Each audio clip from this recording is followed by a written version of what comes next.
Thank you, Lasca and Cora. As I was sitting here for the last hour or so listening to my colleagues' analysis of the budget, very often I would think, what value do we have in terms of doing this here when we come in here and we criticise this budget?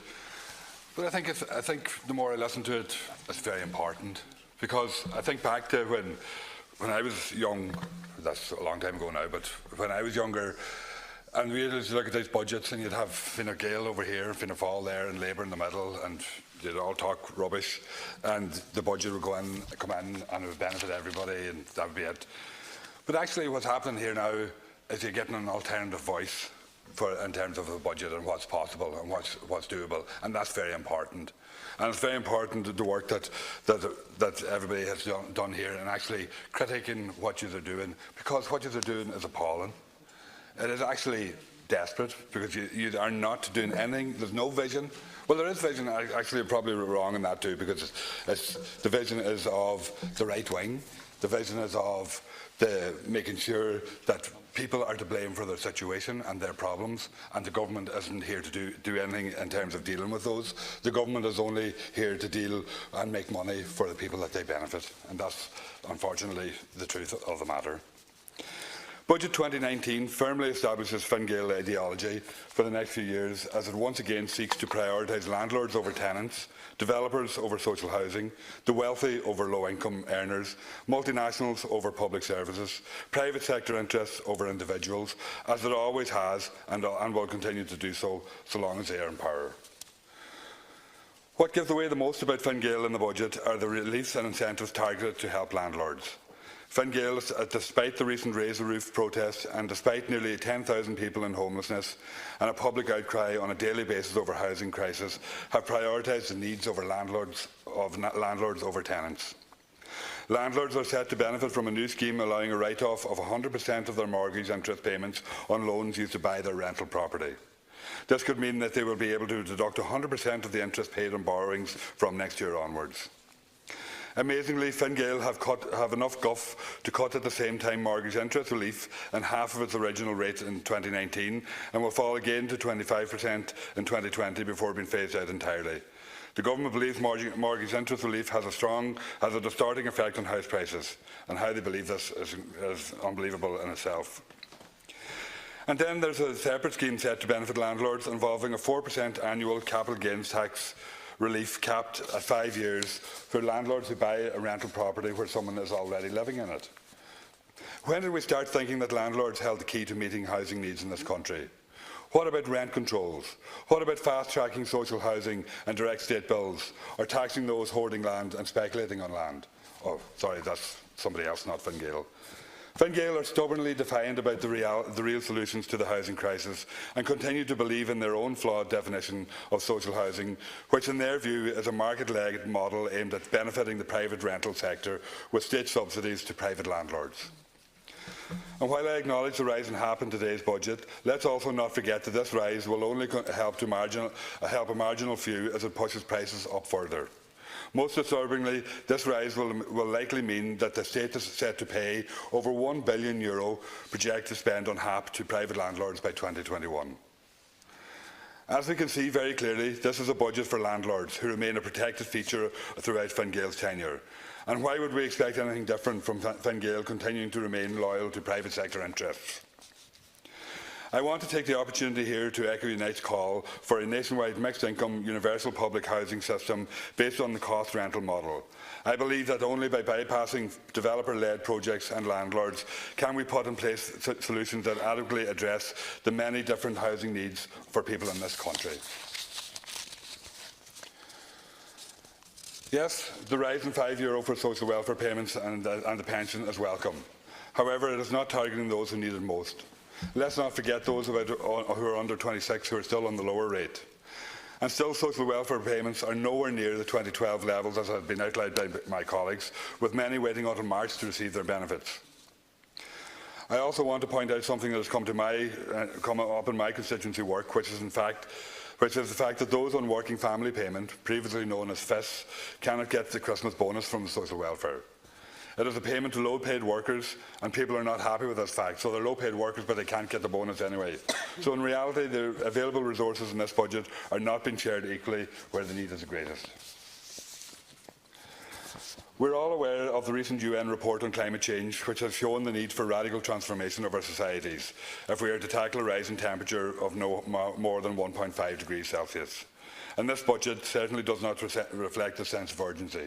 But thankfully, the Minister outlined earlier as he was speaking that he's waiting for the committee that we have, and that's why there's nothing in it, which is very interesting. And that's news to us, members of the committee, that we actually had an impact on budget, because everybody that comes out from the department is telling us that we don't matter, and there's nothing there for the committee. So it's very interesting that actually now we have found a way that we're holding up the budget changes, and we're holding up the state actually dealing with climate change. Ultimately, we need to start talking about the reform of the tax system as a whole, with a view to realising both environmental and social justice. This means raising more and higher eco-taxes, but recycling revenues back into income tax reductions or relief for those in low-income households that are particularly affected by rising energy and transport costs. It also means dramatically shifting investment priorities away from road transport to public transport, cycling, walking and shared mobility systems. Reducing income inequality with, for example, a wealth tax should be a priority to balance out the regressive effects of environmental taxes in the longer term. This budget yet again solidifies the economic trend towards increased wealth inequality. Low-paid workers are not able to keep up with spiralling housing and living costs, and this budget fails to bridge the gap for those on low incomes by providing in-work and social protections income supports, which I have been calling for in every budget since I was elected as a TD. Still today, the top 5% in the country own over 40% of the wealth. Once again, wealth is not targeted in this year's budget.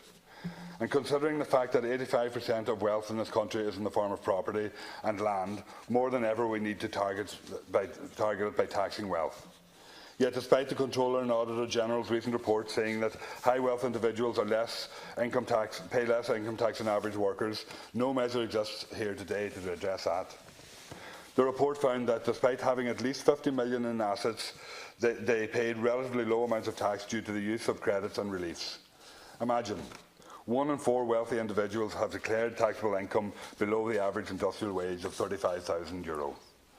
How is this a sign of a healthy economy, healthy economic recovery, especially while we have a housing crisis and a crisis in our public service provision?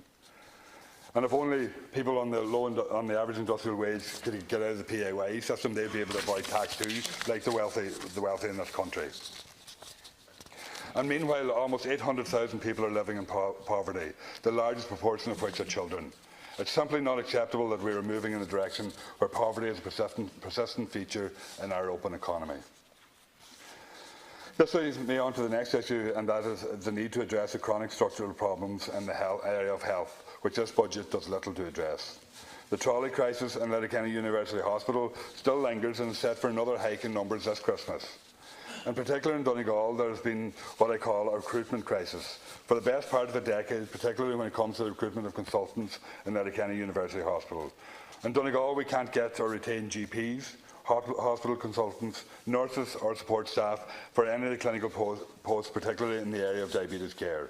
A recent report confirmed that 40 consultant and nursing positions could not be filled at Letterkenny University Hospital.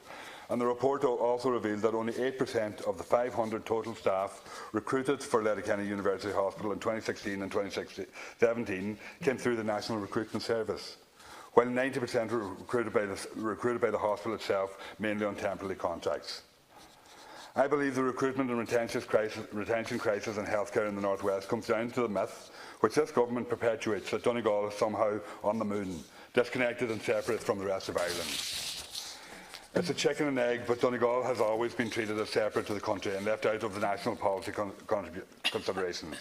This has led to chronic underinvestment, making it difficult for some people to stay and work in the county. And they go through every aspect, not only health. The guards have the same. Guards are telling me that they get recruits up from Templemore. They don't even know where Letterkenny is, and they don't want to be there, and they want to get out of it as quick as they can.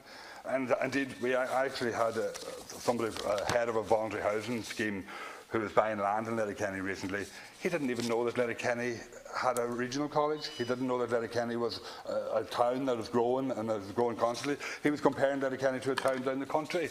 And I won't mention the town because it wouldn't be fair to them, but a town down the country that he thought it was a backwater that was happening. And that's what's happening in official Ireland across here today. So I believe more funding and more work needs to be carried out to overcome the negative perception that Donegal has. I have often said that salaries should reflect a person's decision to relocate to Donegal, but we also need to engage with medical students, universities and even with other jurisdictions to come up with solutions to the recruitment crisis. In terms of the primary care budget, I want to echo the Alzheimer's Society call for funding to help enable those with dementia to live in their homes with the supports required to make this a reality. The Alzheimer's Society of Ireland is therefore calling on the government to invest over €12 million towards community supports for people with dementia. It's not a lot, really. In terms of disability service, the government needs to commit to a multi-annual investment programme of €211 million for each year, for 5 years from 2019 to 2023. For community services for people with intellectual, sensory and neurological disabilities. We need more day services, respite services, particularly for families I've been working with who have children with life-limiting conditions, those within our Children's Voice campaign in Donegal. I would also urge the government to address once and for all the in loco parental rule, which is restrictions for these families. And finally, we need to apply the legislation as part of Ireland's ratification of the UN Convention on the Rights of People with Disabilities. If we do that, maybe we can't go wrong. The government has already committed to investing €55 million for new services in mental health in budget 2019, but this will not be enough. The government needs to address serious gaps in existing service needs and invest in new services in order to undo decades of neglect experienced by Ireland's mental health services. I also want to just use this brief time that I have to echo the INTO's call for education priorities in this budget, including the reducing the class size to EU average levels, supporting leadership in primary schools, and planning teachers to ensure a qualified teacher for every child and provide equal pay for equal work. But that's something that this government doesn't know anything about. Significant investment is required to ensure the delayed rollout of high-quality rural broadband, as well as additional investment in rural transport, rural enterprises, retrofitting houses and community supports. My business survey carried out earlier this year shows the complete lack of faith many have in this government to drive local trade in rural towns and to reverse the trend of depopulation. Many small businesses aren't even aware that there are supports available for them. And to add insult to injury, the lack of imagination and the increase in the VAT for the hospitality industry makes rural Ireland pay again for the success of Dublin. A way could have been found, surely, that would have made the increase fairer and made the regional variations count. In conclusion, there's a lot there, but what I believe is that we need to start looking at budgets and governance through the lens of human rights. View housing as a right, view public services as a right, as well as adequate social welfare. And in that, my economic, social and cultural rights would represent a rights-based agenda if it was supported by your government. Only then could we dismantle the toxic policies set out by you and by Fianna Fáil over the years, and end the homelessness and reinstate our quality public services once and for all, without the threat of cyclical busts and booms so frequent in our globalised economy.